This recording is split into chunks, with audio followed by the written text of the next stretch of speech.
steering committee. Kemudian sebelah kanan saya ada Mbak Masinton Pasaribu, Ketua Organizing Committee.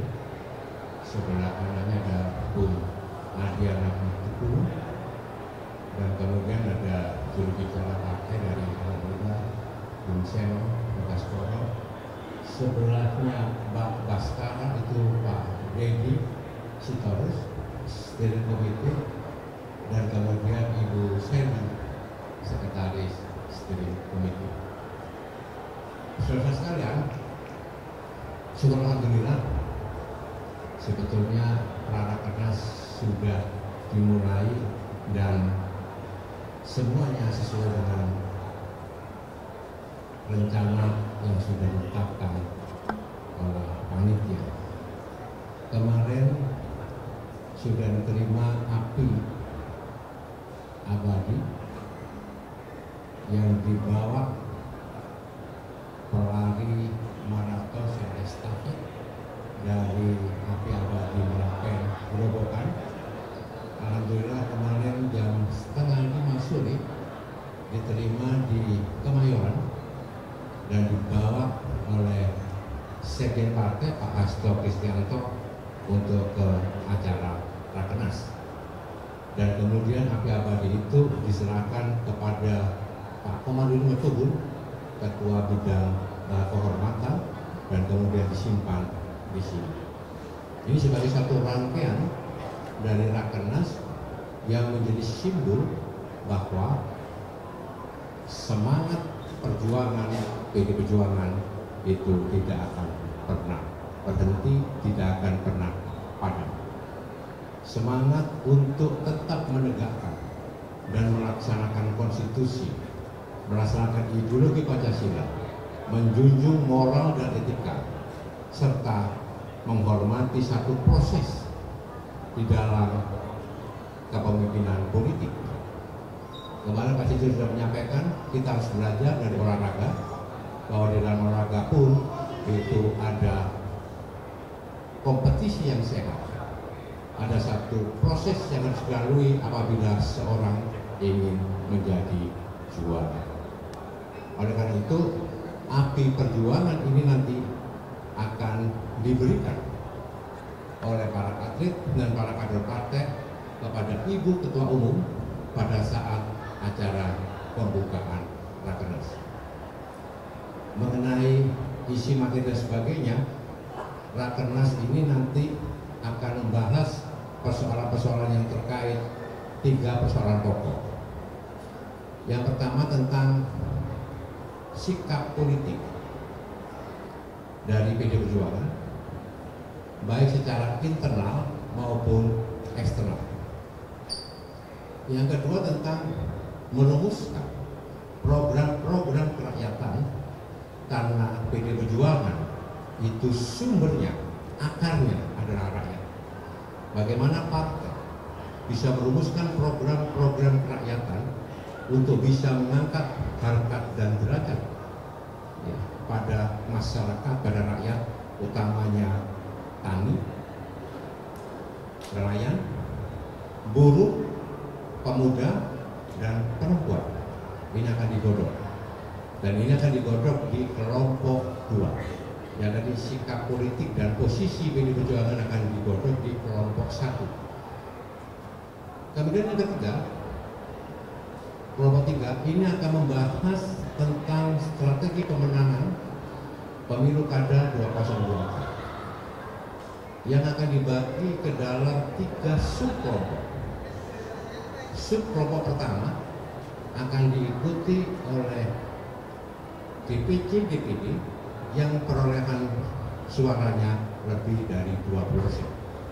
Artinya kelompok 1 itu diikuti oleh ketua sekretaris bendahara partai yang bisa mengajukan calon sendiri. Tetapi kita akan tetap bekerja sama dengan partai politik yang lain. Kemudian sub kelompok 3 itu ada sub kelompok 3 yang kelompok yang B. Sub kedua ini adalah DPC dan DPD partai yang memperoleh kursi antara 10 sampai 20%. Dan yang di bawah 10% masuk subkomisi 3, kelompok 3. Jadi ini rangkaiannya.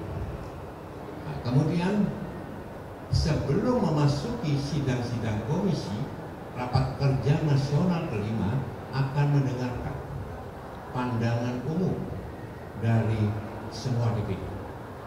Pandangan umum ini terkait situasi, kondisi, konsolidasi, dan evaluasi atas pelaksanaan pemilu 2024 serta arah kebijakan dan usulan program-program DPD di seluruh Indonesia. PDI Perjuangan sebagai satu partai yang kukuh untuk melaksanakan ideologi Pancasila yang bersumber dari pemikiran dan ajaran Bung Karno tetap menggunakan pola sistem demokrasi terpimpin dengan mendengarkan seluruh laporan dan pandangan umum dari DPD yang hadir. Dari situlah nanti akan digodok ke dalam komisi-komisi dan subkomisi. Ini gambaran secara umum, dan akhirnya di hari terakhir nanti akan dibacakan rekomendasi baik untuk internal maupun eksternal partai. Semua keputusan-keputusan Rakernas diambil berdasarkan asas musyawarah mufakat. Untuk selanjutnya saya silakan Pak Basara untuk bisa lebih dalam lagi untuk membahas tentang isi dan arah kebijakan Rakernas. Saya silakan Pak Basara. Assalamualaikum warahmatullahi wabarakatuh. Selamat siang, salam damai sejahtera bagi kita semua. Shalom, Om Swastiastu, Namo Buddhaya, salam kebajikan, merdeka. Mas Jarod Saiful Hidayat, Ketua Steering Komite Rakernas yang saya hormati, di Washington, Ketua Panitia, dan teman-teman, ada Bu Medi, Bu Seli, Bu Adia, dan Bu Seno. Teman-teman sekalian, sekali lagi kami mengucapkan terima kasih atas seluruh atensi, perhatian, dan dukungan teman-teman sekalian untuk meliput kegiatan nasional Partai Demokrasi Indonesia Perjuangan yang insya Allah dalam 4 jam ke depan, tepatnya pukul 14.00 24 Mei 2024, Ketua Umum PDI Perjuangan Ibu Profesor Dr. Honoris Causa Megawati Soekarno Putri akan secara resmi membuka rangkaian rapat kerja nasional kelima Partai Demokrasi Indonesia Perjuangan yang direncanakan akan berakhir pada tanggal 26 Mei yang akan datang. Menurut laporan panitia pelaksana, teman-teman sekalian, rapat kerja nasional kelima ini akan dihadiri oleh 2.160 kader-kader partai yang berasal dari 3 pilar partai, mulai dari tingkat pusat sampai dengan DPC partai. Itulah peserta rapat kerja nasional.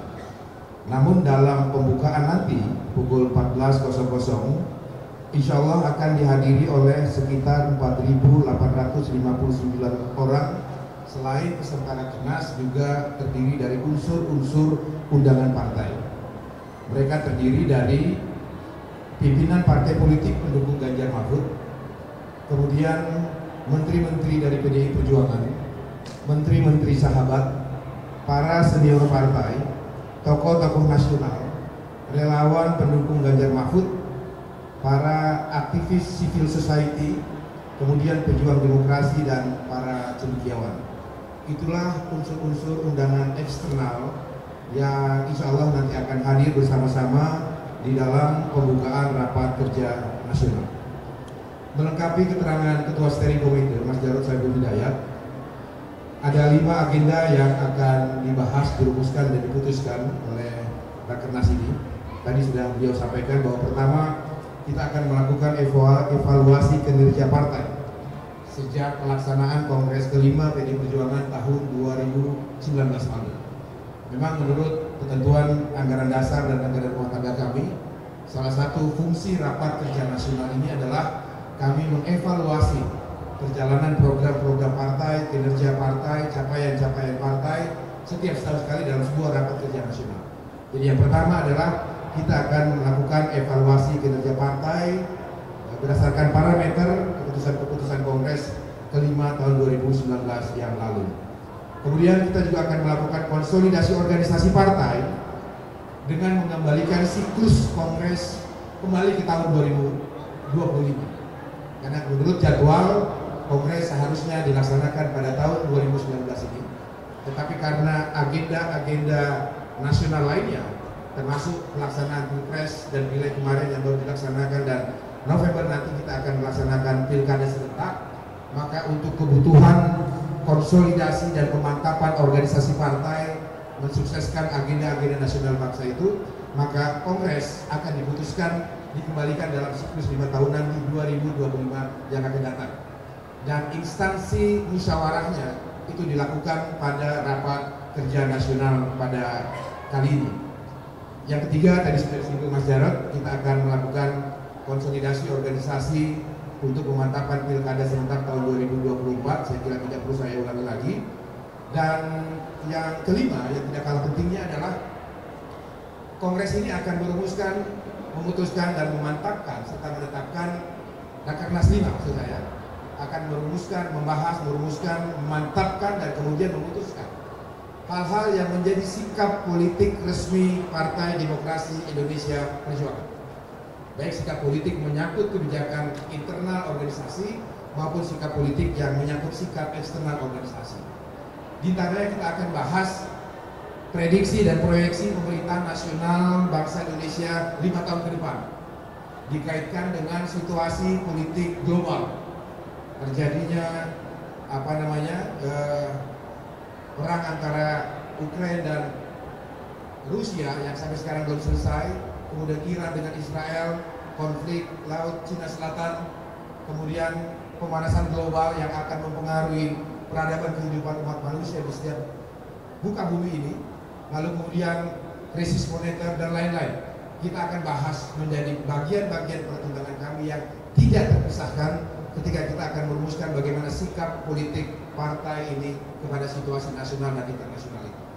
5 poin ini teman-teman sekalian nanti akan menjadi stressing, dan saya kira pada bagian kelima perumusan pembahasan dan sikap politik ini akan menjadi perhatian teman-teman semua, karena ini menyangkut bagaimana sikap Partai Demokrasi Indonesia, sikap politik Partai Demokrasi Perjuangan selama 5 tahun ke depan. Saya kira demikian tambahan yang dapat saya sampaikan pada teman-teman sekalian. Saya kembalikan kepada Ketua Steering Committee. Terima kasih. Terima kasih Pak Dr. Ahmad Basara. Selanjutnya saya silakan Bung Masinton Pasaribu untuk bisa melaporkan Pak Jarod. Assalamualaikum warahmatullahi wabarakatuh. Salam sejahtera untuk kita semua. Salam Pancasila. Merdeka. Merdeka. Merdeka.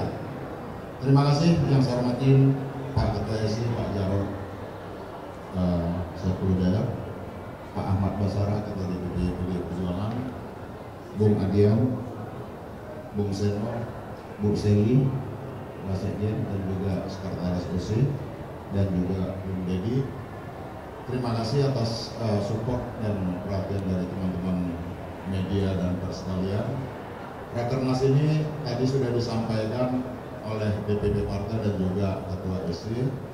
Pelaksanaannya dari tanggal 24 sampai 26 Mei 2024. Nah, seluruh rangkaian pelaksanaan acara ini, kegiatan ini nanti akan dibuka secara resmi oleh Ibu Ketua Umum, yaitu Haji Megawati Soekarno Putri pada jam 14 hingga jam 17 nanti.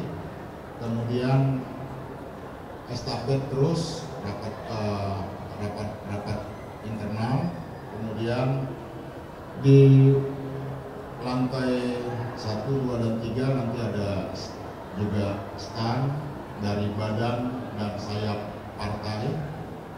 Itu menyangkut tentang tema laporan kepada rakyat, dan juga selain badan dan sayap juga ada media pintar PDI Perjuangan yang dikomandoi oleh Mas Nanang.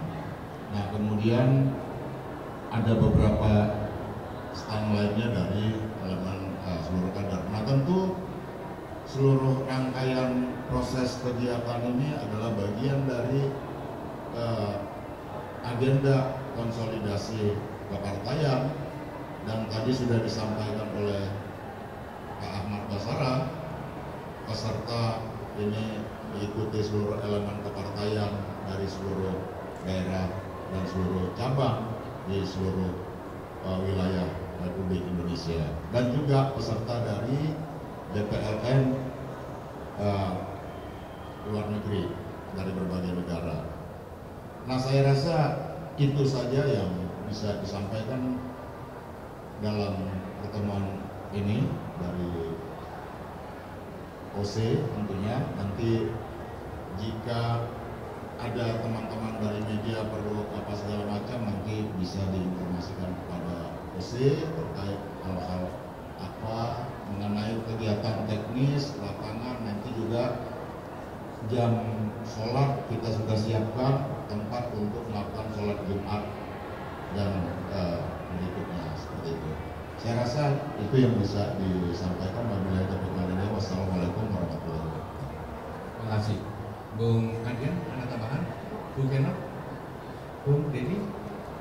Pak Seri? Baik, ada pertanyaan dari teman-teman media? Evaluasi atas pelaksanaan kerja dan program-program kepartaian yang sudah ditetapkan sejak Kongres 2019. Salah satunya adalah tentang capaian PD Perjuangan untuk bisa memenangkan pemilu 2024 kemarin. Karena target di dalam Kongres ke-5 di Bali itu PD Perjuangan ya, ditargetkan untuk bisa menang pemilu 2024. Syukur alhamdulillah PD Perjuangan menang pemilu 2024 untuk pileg. Ya, jadi PD Perjuangan itu hat-trick sejak 2014, 2019, 2024. Itu satu. Jadi kita evaluasi. Kemudian juga mengevaluasi kinerja capaian organisasi dan petugas-petugas partai, baik itu di legislatif, eksekutif maupun struktural partai, terutama di dalam melaksanakan program-program kerakyatan untuk bisa membantu masyarakat. Kemudian, Rakernas ini juga mengevaluasi kejadian-kejadian atau peristiwa-peristiwa politik, utamanya mengevaluasi pelaksanaan pemilu 2024. Sehingga PD Perjuangan setelah mengevaluasi dan mendengarkan pendapat umum, pandangan umum dari DPD, nanti akan merumuskan bagaimana sikap politiknya, terutama di dalam menghadapi atau di dalam mengawal transisi kepemimpinan kepada Presiden Prabowo Subianto. Tentu saja ini nanti akan disampaikan pada akhir pelaksanaan Rakernas ini. Kemudian PD Perjuangan itu satu partai ideologis, di mana Ibu Megawati Soekarno Putri, Ketua Umum, selalu kokoh berdiri untuk menyuarakan kebenaran, untuk melaksanakan konstitusi dan ideologi. Itulah yang digembleng oleh beliau kepada seluruh kader-kadernya. Apabila ada di antara kita anggota partai yang kemudian melanggar konstitusi, melanggar etika dan moral, maka dia sudah bukan menjadi bagian dari keluarga besar PD Perjuangan, karena sudah bertentangan bukan hanya pada ADART partai, tapi pada konstitusi negara. Oleh sebab itu, ya, yang diundang adalah tadi disampaikan oleh Pak Basara, ini adalah untuk internal partai. Yang diundang adalah sahabat-sahabat, para cendekiawan, para akademisi, para civil society, budayawan, ya, masyarakat pro demokrasi yang betul-betul berjuang untuk menegakkan demokrasi yang jujur, adil, yang konstitusional, yang bermartabat. Dan tentang pilkada, Ibu Bapak sekalian, partai partai di dalam Rakernas akan merumuskan secara garis besar ya, strategi pemenangan pemilu kada. Baik tadi saya sampaikan di dalam subkomisi kelompok 3 itu ada subkomisi kelompok 3 yang dimana diikuti oleh para DPD atau DPC yang perolehan suaranya lebih dari 20%, artinya dia bisa maju sendiri. Tapi garis partai adalah tetap PDI Perjuangan menjalin hubungan kerjasama yang baik dengan partai-partai sesuai dengan kearifan lokal. Jadi sekali lagi, meskipun PDI Perjuangan bisa maju sendiri, tapi tetap kita menjalin hubungan yang baik dengan partai-partai dengan mengedepankan kearifan lokal. Untuk rekomendasi, PDI Perjuangan mengeluarkan surat tugas, bukan rekomendasi, tapi surat tugas kepada kepala-kepala daerah dari internal partai yang menurut hasil evaluasi dianggap berhasil, ya, untuk diberikan surat tugas untuk melaksanakan konsolidasi pemenangan di 3 pilar partai, untuk melakukan komunikasi politik di masing-masing wilayahnya pada yang dikasih surat tugas, dan untuk turun ke bawah untuk kita lihat hasil surveinya. Ya, ini dimaksudkan bahwa mereka mendapatkan betul-betul penugasan dari DPP partai. Ya, karena kalau nggak begitu tadi benar itu istilahnya dicuri apa dia pada dia? Dicuri dan mencurikan diri. Ya, jadi bukan untuk menjaga, tapi ini komitmen kita. Karena di dalam politik PDI Perjuangan itu ada kesetiaan. Bukan hanya kesetiaan pada partai, tapi kesetiaan pada rakyat, kesetiaan pada konstitusi. Ini sekedar barangkali Pak Basarah bisa